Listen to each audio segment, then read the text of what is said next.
মেঘালা, নিচে কিছু ঝিকমিক করছে না? মেঘলা, নিচে কিছু চিকপিক করছে না? মেঘালা, নিচে কিছু ঝিকিমিক করছে। হ্যাঁ, যেন সোনার মতো চকচকি করছে।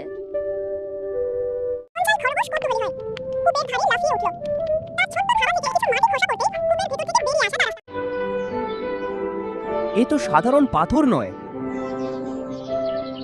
যে আমাকে খুঁজে পায় তার ভাগ্য বদলায়, কিন্তু মনে রেখো, লোভ করলে সর্বনাশ হবে। তিন বন্ধু ভয় পেয়ে গেল, কিন্তু পাথরটা অদ্ভুত টান ছিল তাদের দিকে।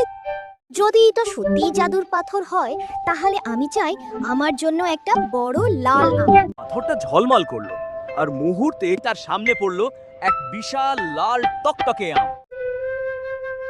আরে, এটা তো সত্যি জাদুর পাথর।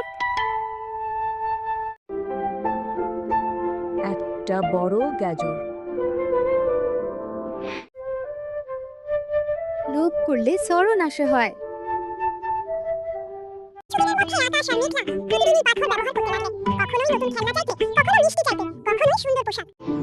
বন্ধুরা, সাবধান হও, বেশি চাইলে পাথর রেগে যেতে পারে।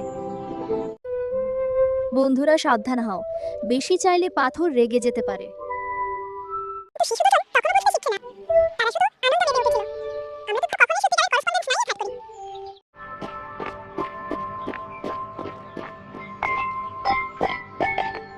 আকাশের এত সুন্দর বল কোথাও থেকে এলো? মেঘলার নতুন জামা, এটা তো শহরে পাওয়া যায়। তাদের মধ্যে ঈর্ষা জন্ম দিল। তারা চেষ্টা করলো আকাশ মেঘলার কাছ থেকে সত্ত্বেও বের করতে। তাদের মধ্যে ঈর্ষা জন্ম নিল। তারা চেষ্টা করলো, তাদের মধ্যে আগমনের সময় আসে না। তারা সবটাই এগিয়ে পড়েননি। জাদুর পাথর, এটা তো আমার হলে সারা গ্রাম আমার কথা মতো চলবে। জাদুর পাথর, এটা তো আমার হলে সারা গ্রাম আমার কথা মতো চলবে। শিশু দুজন কাটতে লাগলো, কিন্তু চাঞ্চল সাহস করে তাদের সামনে দাঁড়ালো।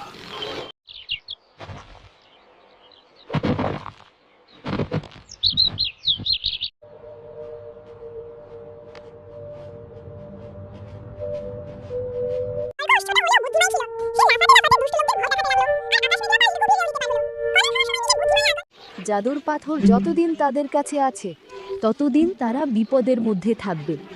শুধু তাদের সহায়তা করি, যারা সৎ ও নিঃস্বার্থ। যদি আমাকে ভুল হাতে দাও, সবার সর্বনাশ হবে। আমাকে ফিরিয়ে দাও আমার জায়গায়।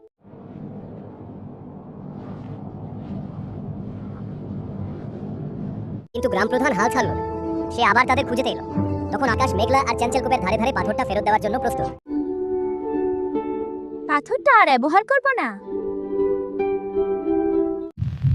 পাথরটা আমার হাতে দাও, না হলে তোমাদের সর্বনাশ করব।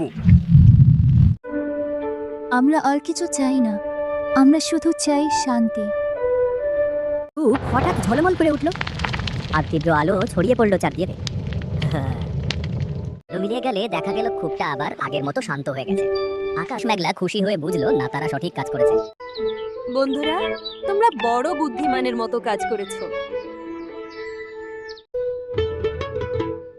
তারা শিখেছিল,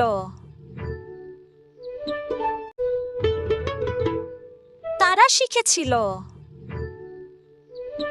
সত্যিকারের সুখ জাদুর পাথরে নয়, বরং বন্ধুত্ব, ভালোবাসা আর সততা। লোভ করলে সর্বনাশ।